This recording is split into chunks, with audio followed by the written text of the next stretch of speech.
Hey Raiders, it's me. My Spidey senses are tingling. Oh, I'm getting a good word here. It's actually just Mr. Swanson. Raiders, hey, this is my last video to you while I'm not here in class today. I just want to let you know that if my Spidey senses were tingling, I got a few good thoughts for you about what you might be finding on the EOC tomorrow.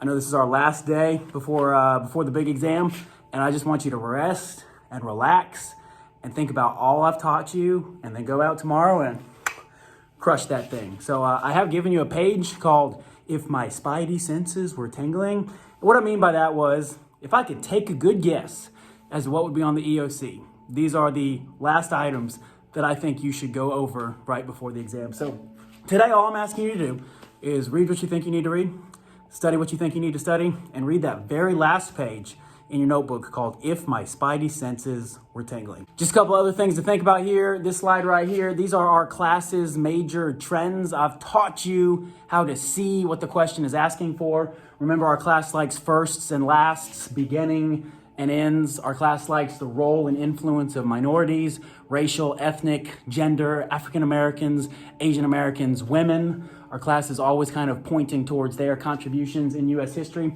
Turning point events, and in particular, turning point battles. I've told you, we've studied about 17 different battles, and there's gonna be 7 or 8 questions about battles on the exam. Now, if I knew which ones, I'd just have us study those. We gotta study all of them because we don't exactly know which battles will be on the exam. So, turning point events, and in particular, battles. The impact of people and events. That's a very broad statement. We've gone over a lot of people and a lot of events. Our class, the questions tomorrow won't be about the vocabulary.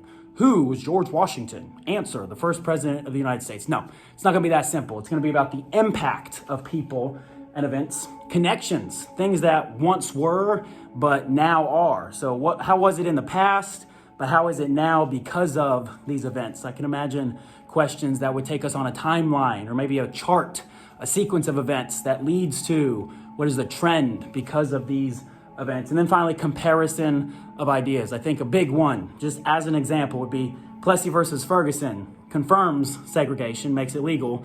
Brown versus Board of Education overturns that segregation in education. So that is a comparison of 2 different Supreme Court cases that kind of have an opposite impact. So just keeping that in mind.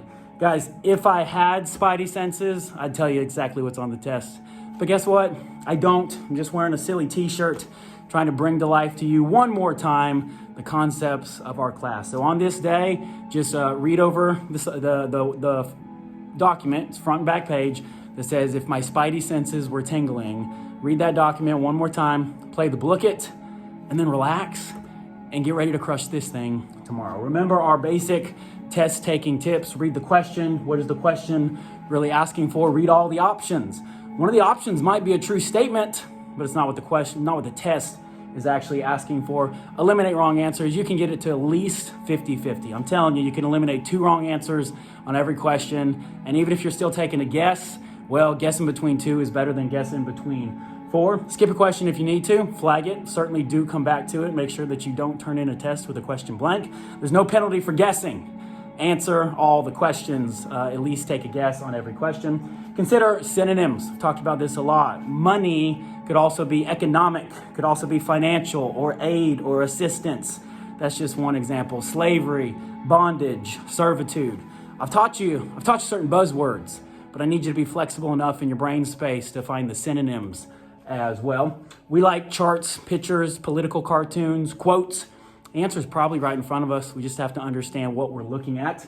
Bottom line is, guys, if I didn't teach it to you in this class, it's not the right answer. Now, if you've been here and you've heard the words come out of my mouth, if I didn't teach it to you, it's not the right answer. Now, if you haven't been here, of course, you might have missed some days where I did teach that concept. And then my final statement here is, don't argue with the test. Go with the buzzwords. I've taught you the big vocab words. Go with those, okay? Don't, well, one time on the History Channel, I saw, don't do that, okay? Don't pull in extra information. If I didn't teach it to you, it's not the answer. Go with the buzzwords and don't argue with the test. Guys, there's nothing you can do to make me love you more. There's nothing you can do to make me love you less. It's just a test. It's not who you are. It's not your character. It's not your future potential. I love you because we spent 18 weeks together. You've given me your best, and I've told you the story of us. So just go take one more test, and I'll be happy to see you next week when it's all over. Last good advice here, read a little bit tonight and then go to bed. Play Book It one more time and then go to bed. Get a good sleep tonight. Eat a good breakfast. Be on time tomorrow. Tomorrow is not the right day to be tardy, not the right day to be absent. Be on time for school tomorrow. Do your brain dump on your blank sheet of paper and then show me what you know. I believe in you. I always have. I always will. Mr. Swanson, signing off.